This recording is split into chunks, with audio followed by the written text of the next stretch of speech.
Hello সবাইকে। আজকের এই ক্লাসে আমরা খুব গুরুত্বপূর্ণ তিনটে বিষয় নিয়ে আলোচনা করব। এক, আরজিবি কালার। দুই, সিএমওয়াইকে কালার। আর টাইপোগ্রাফি।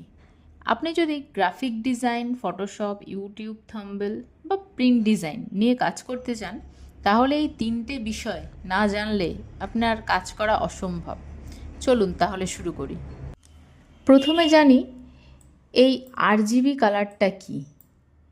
আরজিবি মানে হলো রেড, গ্রিন অ্যান্ড ব্লু, মানে আলো যোগ করে রং তৈরি করে।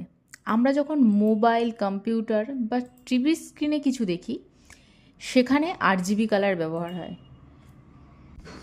যেমন রেড আর গ্রিন মিশলে হয় ইয়েলো, রেড আর ব্লু মিশলে হয় ম্যাজেন্ডা, গ্রিন আর ব্লু মিশলে হয় সায়ান, এই তিনটে রং একসাথে মিশলে হয় হোয়াইট। তাই অবশ্যই মনে রাখতে হবে, ডিজিটাল ডিজাইনের জন্য সবসময় আরজিবি ব্যবহার হবে। যেমন সোশ্যাল মিডিয়া পোস্টার বা সোশ্যাল মিডিয়া বা ইউটিউব থাম্বনেল, এগুলোর জন্য আমরা সবসময় আরজিবি কালারই নেব।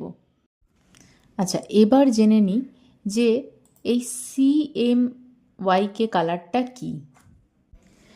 সিএমওয়াইকের মানে হলো সায়ান, ম্যাজেন্ডা, ইয়েলো অ্যান্ড এই কি কথার অর্থ হচ্ছে ব্ল্যাক।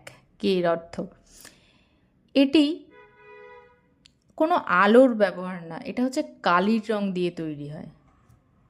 যখন আমরা কোনো কিছু প্রিন্ট করি, যেমন ভিজিটিং কার্ড, পোস্টার, ব্যানার বা শিওর, তখন সিএমওয়াইকে ব্যবহার করতে হয়। কারণ হচ্ছে, আবারও বলে দিই, যখন আমরা কোনো ডিজিটাল কাজ করি, যেমন থাম্বনেল, যেটা আমরা ফোনে দেখতে পাবো, টিভি স্ক্রিনে দেখতে পাবো, তার জন্য আমরা সবসময় আরজিবি কালারই নেব। আর যেটা আমরা প্রিন্ট করে পেপার হাতে পাবো, যেমন হচ্ছে ভিজিটিং কার্ড, পোস্টার, ব্যানার, যে কোনো কিছু, তো সেক্ষেত্রে আমরা সবসময় আরজিবি আর সিএমওয়াইকে যেখানে থাকবে কালার সিলেকশন অপশানে, সেখানে আমরা সিএমওয়াইকেই ব্যবহার করব। বাই চান্স যদি আমরা এই প্রিন্টের ক্ষেত্রে আরজিবি দিয়ে কোনো রকম ডিজাইন করে সেটাকে প্রিন্ট করি, তাহলে কিন্তু রং চেঞ্জ হয়ে যাওয়ার 100% সম্ভাবনা আছে। আচ্ছা, এবার আসি আরজিবি আর সিএমওয়াইকের পার্থক্য। আরজিবিটা ব্যবহার হয় স্ক্রিনে আর সিএমওয়াইকে ব্যবহার হয় প্রিন্টে। আরজিবিটা একটু বেশি উজ্জ্বল দেখায় আর সিএমওয়াইকে একটু কম উজ্জ্বল হয়। বারবার মনে রাখতে হবে, ডিজিটাল কাজ করার জন্য আরজিবি আর প্রিন্টের কাজ করার জন্য সিএমওয়াইকে, এটা কোনোভাবেই গোলালে চলবে না। এবার আসি টাইপোগ্রাফিতে। টাইপোগ্রাফি মানে হলো লেখাকে সুন্দরভাবে সাজানোর শিল্প। শুধু তো লেখা লিখলে হয় না, ফন্ট ব্যবহার করব, কত সাইজ হবে, লাইনে কতটা স্পেস রাখলে দেখতে সুন্দর লাগবে। মোট কথা হচ্ছে, লেখার ওপর না একটা পোস্টের অনেক কিছু নির্ভর করে।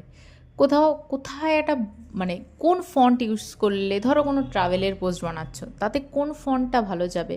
কোনো আইসক্রিমের দোকানের জন্য পোস্ট বানাচ্ছ, তাতে কি ফন্ট যাবে, এটা খুব ইম্পর্ট্যান্ট জিনিস। এটা যদি ঠিকঠাক হয়, তবে তোমার পোস্টটা আলটিমেটলি এটা দেখতে সুন্দর লাগবে। তাই টাইপোগ্রাফি খুব খুব ইম্পর্ট্যান্ট একটা জিনিস। টাইপোগ্রাফির কয়েকটা গুরুত্বপূর্ণ বিষয়। প্রথমত হচ্ছে ফন্ট, মানে লেখার স্টাইল। দ্বিতীয়ত ফন্টের সাইজ, হেডিং বড় হবে, প্যারাগ্রাফ ছোট হবে, এই যে জিনিসগুলো। তৃতীয়ত লাইনের মধ্যে যে স্পেস, প্রত্যেকটা লাইনের মধ্যে কতটা করে ফাঁকা থাকবে। চতুর্থ, লেটারের মধ্যে কতটা করে ফাঁকা থাকবে, লেটার স্পেস খুব ইম্পর্ট্যান্ট জিনিস। পঞ্চম হচ্ছে অ্যালাইনমেন্ট, লেখা বাম দিকে, ডান দিকে, মাঝখানে, কোথায় বসালে সুন্দর লাগবে সেটা ঠিক করা। তো এগুলো খুব গুরুত্বপূর্ণ জিনিস হচ্ছে টাইপোগ্রাফির। আমি এরকমভাবে স্ক্রিনে লিখে দিচ্ছি যাতে তোমাদের দেখেও ওটা বুঝতে সুবিধা হয়। আচ্ছা, এবার আসি ফন্টের ধরন। ফন্ট ক ধরনের হয়? 4 ধরনের হয় naturally. Serif font, sans serif font, আর হচ্ছে স্ক্রিপ্ট ফন্ট, আর হচ্ছে ডিসপ্লে ফন্ট। এবার বলি সেরিফ ফন্ট কিরম হয়। সেরিফ ফন্টের অক্ষরের শেষে ছোট লাইন থাকে। স্যান্স সেরিফ ফন্ট পরিষ্কার ও আধুনিক। এটা তোমাদের যখন এর পরে করাবো তখন দেখিয়ে দেবো কোনটা, কোন ফন্টটাকে সেরিফ ফন্ট, কোনটাকে স্যান্স সেরিফ বলে।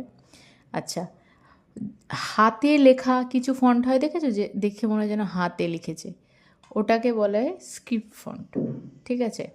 আচ্ছা, আর ডিসপ্লে ফন্ট হচ্ছে হেডিং বা পোস্টারের জন্য ব্যবহার হয়, সেটাও আমি পরের ক্লাসগুলোতে দেখিয়ে দেবো যে কোন ফন্টকে কী ফন্ট বলে, সেটা আমি দেখে দেখে ভালো করে বলে দেবো। আপাতত এটা মনে রাখবে যে ফন্টের এই 4টেই ধরন আছে।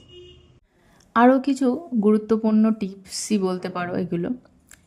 একটা ডিজাইনে কোনো দিন 2 থেকে 3টের বেশি ফন্ট ব্যবহার করবে না, তাতে ভালো লাগে না দেখতে। হ্যাঁ, হেডিং আর বডি আলাদা ফন্ট হতেই পারে। অতিরিক্ত যদি স্টাইল করো সেটাতেও ডিজাইন নষ্ট লাগে, ভালো লাগে না সেই ডিজাইন। আর সব সময় কাজ শুরুর আগে এটা ডিজিটাল হবে না প্রিন্ট হবে, মানে কালারটা তুমি কি নেবে, RGB নেবে না CMYK নেবে, সেটা কিন্তু অবশ্যই তুমি মানে চেক করে নেবে। আজকের ক্লাস এখানেই শেষ। ভিডিওটি ভালো লাগলে লাইক দেবেন, শেয়ার করবেন, আর সাবস্ক্রাইব তো অবশ্যই করবেন। আর কমেন্ট করে জানাবেন পরের ক্লাসে আপনারা কোন টপিক চান। Thank you.